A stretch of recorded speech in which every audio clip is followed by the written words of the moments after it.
Morning, everyone. I believe it's Thursday, October the 20th, 2022. This is a primary review of the Echo PB9010T. As you can see here before you. And for comparison, I do own a Stihl 800X, BR 800X. And so I do have these two units.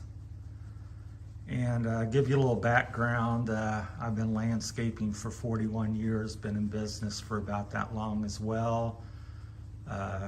Used a lot of equipment in my time. I am solo. I did run a crew when I was in my teens for about 5 years, where I would have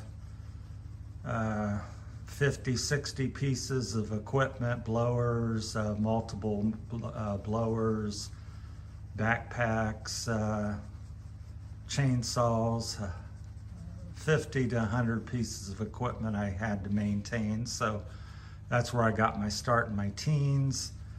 Nowadays that I've been in business for myself, I've remained solo for the most part.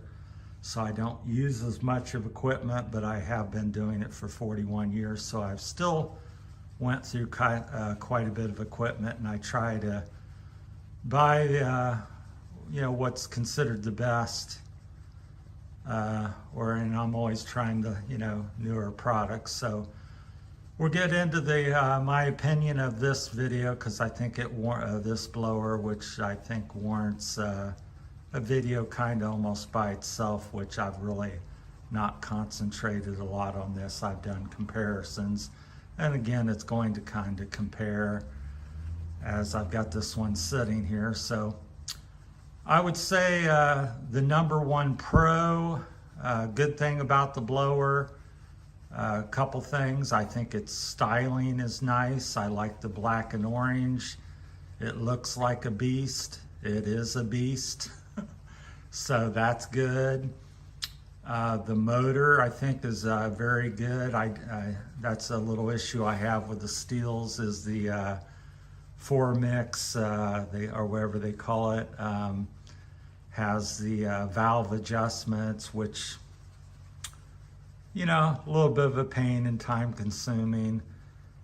This is kind of more old school, I think, on the Echo, and I do think the motor is, a notch better, and there's no question also, along with that, it's a more powerful unit. So if all you're caring about is sheer raw power, out of every blower I've ever used, the Echo PB9010T is the king of power.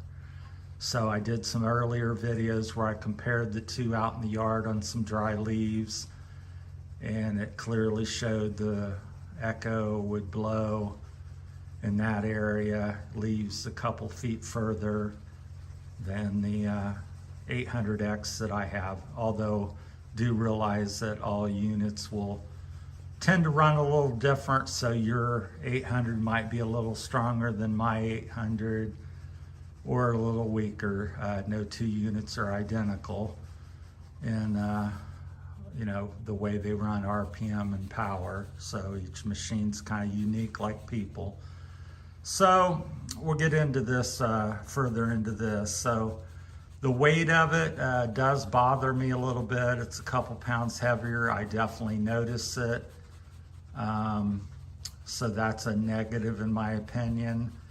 If you're needing the power and the 2 pounds is worth it to you, then by all means, it's not a deal breaker, but I notice it. It's more fatiguing and cumbersome to use.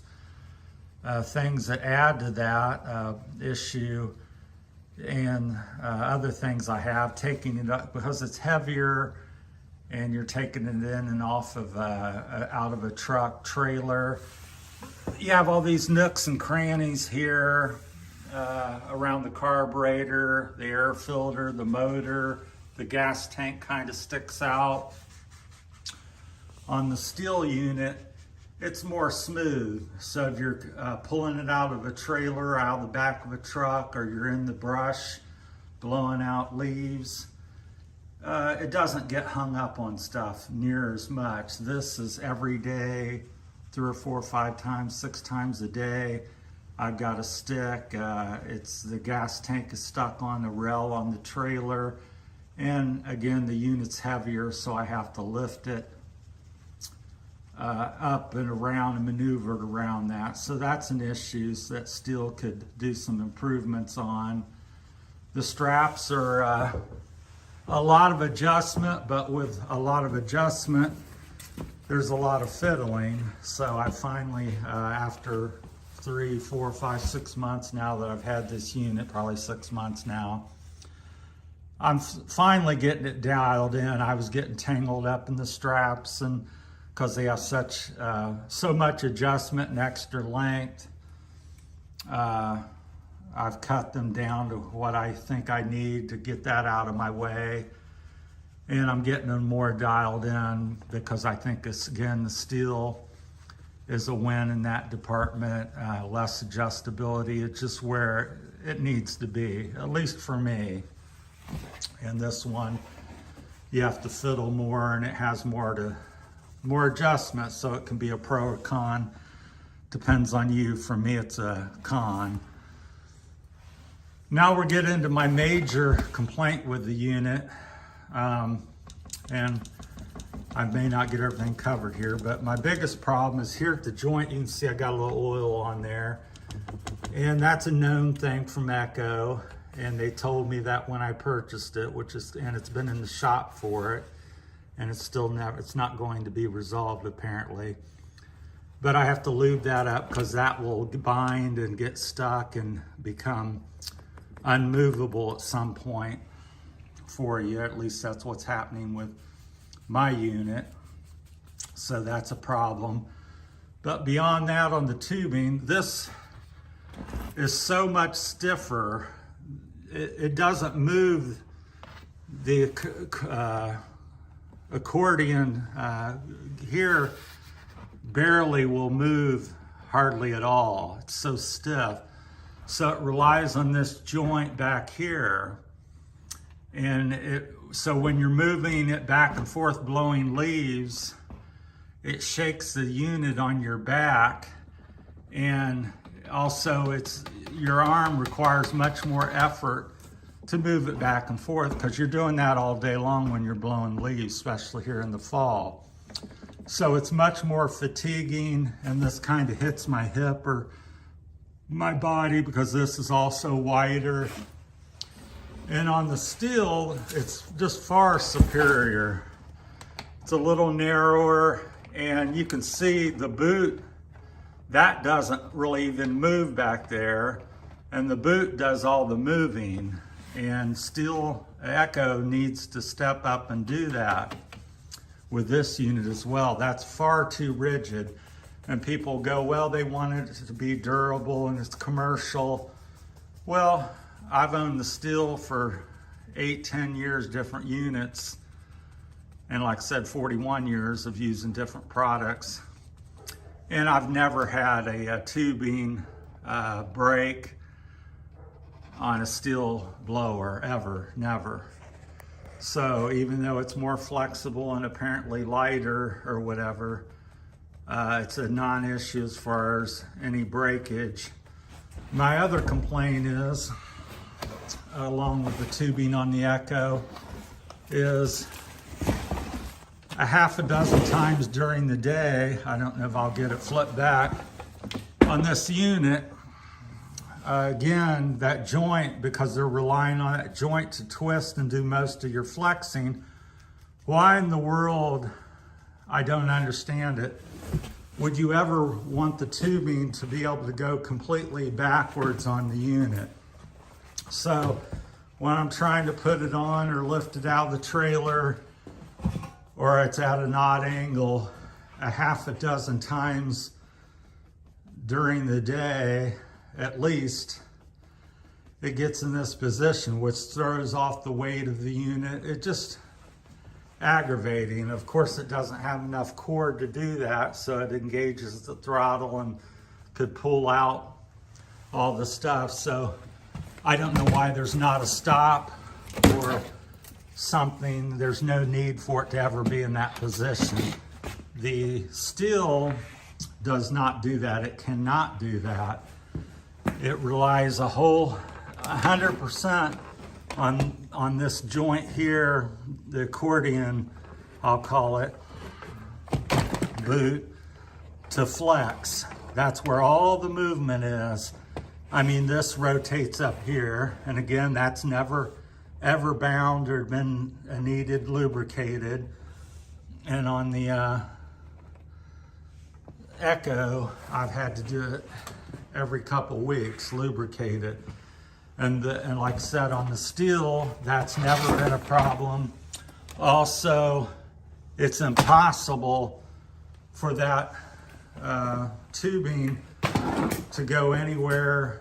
The range of motion is all out front, back and forth like 2 or 3 feet. There's no need to blow behind you while you're going forward. So that's quite aggravating with the Echo. I'm not a fanboy of either one per se. I just call it like I see it.